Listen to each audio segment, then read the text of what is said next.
Saludos, cada día se convierte en una oportunidad hermosa de acercarnos al Señor y ver cómo Él nos dirige, cómo Él nos guarda, pero también nos habla a través de su palabra. Porque de alguna forma esa misma enseñanza, ese mismo mensaje lo podemos aplicar a nuestras vidas. Necesitamos renovarnos y también limpiarnos. Precisamente en esta mañana el tema va muy relacionado, limpios por la palabra de Dios. Así que cuando hacemos mención de las necesidades humanas fundamentales, nos estamos refiriendo a la subsistencia, a la protección, al entendimiento, la participación, el ocio, la identidad y también la libertad, que cambia a través del tiempo y de las culturas, en las maneras o medios utilizados. Nos centraremos en la necesidad de la higiene personal que comporta la limpieza en las áreas física, moral e espiritual. Así que hablando de la limpieza física nos vamos a situar en el Antiguo Testamento, precisamente después de la salida de Egipto de los hebreos por la travesía del desierto. Requería limpieza en todas las áreas. Esos 40 años de ese traslado hasta el destino señalado por Dios, los hábitos del pueblo hicieron que fuesen relativamente saludables en todos los aspectos. Así que la purificación era importante. En la palabra de Dios, en el Antiguo Testamento, se encuentran y se descubre normas de limpieza que se ven en el libro de Levítico, capítulo 15, versículos del 25 al 27. Por entonces había un código de salud que permitía librarse de las enfermedades en el desierto, como se expone en Deuteronomio capítulo 23, versículos del 12 al 14. Jehová Dios guiaba a su pueblo. De día lo hacía en columna de nube y de noche lo hacía en columna de fuego. Aún así, la morada de Dios era necesaria.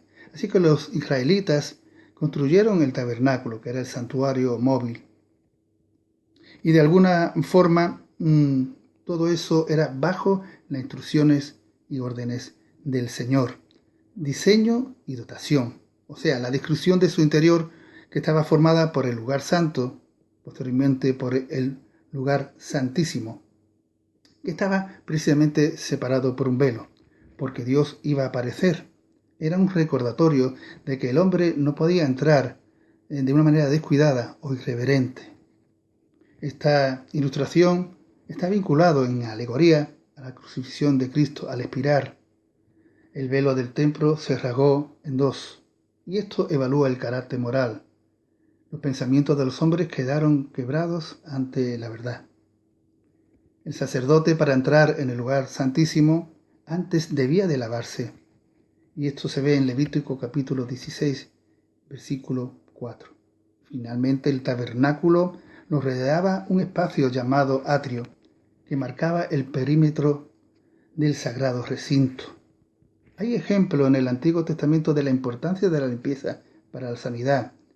En un personaje, Naamán el sirio, lo que podemos ver en Segunda de Reyes, capítulo 5, versículo 14, que era sanado al lavarse en 7 ocasiones. En el Nuevo Testamento se habla del leproso. En San Mateo, en el capítulo 8, versículos de 2 al 4, Jesús le sanó. Hoy día debemos de cuidar nuestros cuerpos, porque somos templo del Espíritu Santo, como se ve en 2 de Corintios, capítulo 6, versículo 16. Y ser limpio físicamente de las adicciones del tabaco, de las drogas y del alcohol, que perjudica y contamina el cuerpo. Hablamos de la limpieza moral.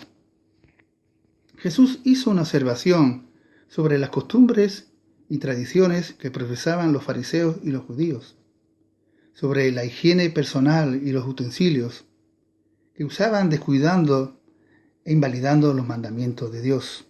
Viéndose las divergencias que había entre Jesús y los fariseos, esto debía verse bajo la perspectiva de la palabra de Dios escrita, frente a la tradición. En este caso no tenía nada que ver con la higiene, sino con una cuestión de ceremonias religiosas. Así que Jesús insistió en poner orden, relegando la tradición a un plano secundario y optativo, siempre que no fuese contrario a las Escrituras. También mostró las actitudes que provenían del corazón, así, injusticias, codicias, engaños, avaricias, etc. En el Antiguo Testamento se registraron sucesos donde la desobediencia de los israelitas les llevaron a desviarse del camino de Dios y acogerse a dioses paganos, ídolos, a los cuales servían cuando la ley dada a Moisés hacía de la idolatría un delito digno de muerte, como se ve en Deuteronomio capítulo 13, versículos del 6 al 10. Así que nuestro corazón debe estar limpio de todo aquello que atenta a nuestro fundamento. Alejarnos de todo aquello que pueda contaminar nuestros corazones, de ídolos que puedan perjudicarnos, de los ofrecimientos de este mundo oscuro, hostil, lleno de maldad, para no vernos enredados. Así que en el Antiguo Testamento se ve un episodio muy parecido a lo que estamos contando. Raquel guardó los hilos de su padre Labán, como se ve en Génesis capítulo 31, versículo 19. La consecuencia de esta actuación fue el de quebrar los mandamientos. Ella hurtó y ella mintió. O la escultura que levantaron los israelitas, ese becerro de oro, que era venerado, y se ve en Éxodo capítulo 32, versículos del 1 al 6. Preguntas que nos podemos hacer. ¿Qué ídolos guardamos en nuestros corazones y con qué nos presentaremos delante del Señor? Para estas cuestiones nos vamos a ir a la palabra de Dios, a Miqueas capítulo 6, versículo 8, que dice así: Oh hombre, Él te ha declarado lo que es bueno y que pide Jehová de ti, solamente hacer justicia y amar misericordia y humillarte ante tu Dios. Que esto lo grabemos en nuestros corazones, porque es importante. Hablamos también de la limpieza espiritual. En este apartado hubo un incidente que sucedió en el templo, en el lugar más sagrado de Israel, en Jerusalén. Lo vemos en los evangelios, en San Mateo, en el capítulo 21, versículos del 12 al 17, en San Marcos, capítulo 11, del 15 al 18, en San Lucas, capítulo 19, versículos del 45 al 48, y en San Juan, capítulo 2, versículos del 13 al 22. El hecho causó una gran conmoción, porque Jesús echó fuera del templo a todos los que vendían y compraban. Las autoridades del templo habían establecido negocios y recibían enormes ganancias de transacciones fraudulentas, siendo anuentes, o sea, lo consentían, deshonrando y profanando lo que desagrada a Dios. Pero Jesús, con su acción, al echarlo impuro, limpió el templo en cumplimiento del profeta Malaquías en el capítulo 3, versículos del 1 al 3, demostrando su autoridad mesiánica respecto al fraude y la comercialización del sistema ritual de sacrificios. Jesús, en su séptimo atributo divino, la vid verdadera, se dirigió a sus discípulos para decirles que por la palabra hablada a ellos eran limpios, como se ve en San Juan capítulo 15, versículo 3, y santificados por la verdad en San Juan capítulo 17, versículo 17. Así que la palabra es transmisión de vida, una palabra que obra en nosotros, que purifica el corazón y nos mantiene alejados del pecado. Así que a la hora de sacar conclusiones, primero debemos mantenernos con honestidad en todo aquello que vamos a emprender. Ser fiel con compasión, que haya compromiso para vivir bajo la voluntad de Dios.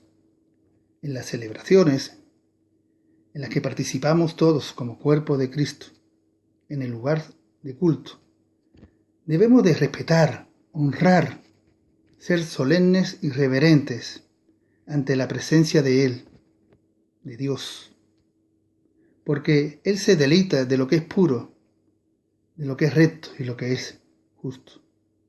Y donde Dios quiere que el hombre se acerque a Él con corazón sincero, humilde y humillado, Dios está interesado y dispuesto a limpiarnos, borrar nuestras rebeliones, como dice Isaías capítulo 43, versículo 25, de nuestras inmundicias, en Ezequiel capítulo 36, 25.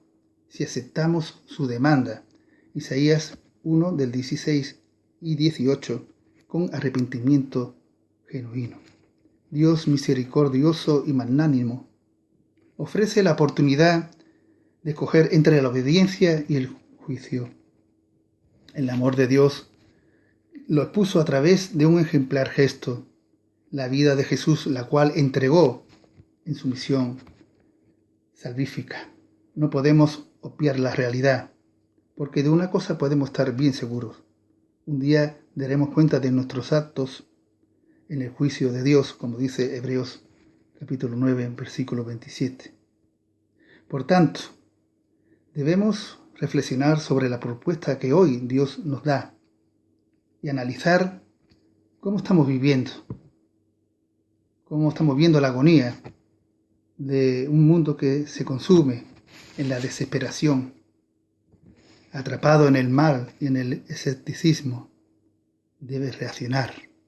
Basta ya de cuestionar, de discutir o debatir, tratando de escapar de Dios, de esconderse de su presencia, con justificaciones, pretextos y subterfugios, que son excusas cautelosas pensadas con habilidad, rechazando porque no les interesan, no quieren comprometerse, porque entienden que se les van a poner restricciones y desean vivir como ellos entienden.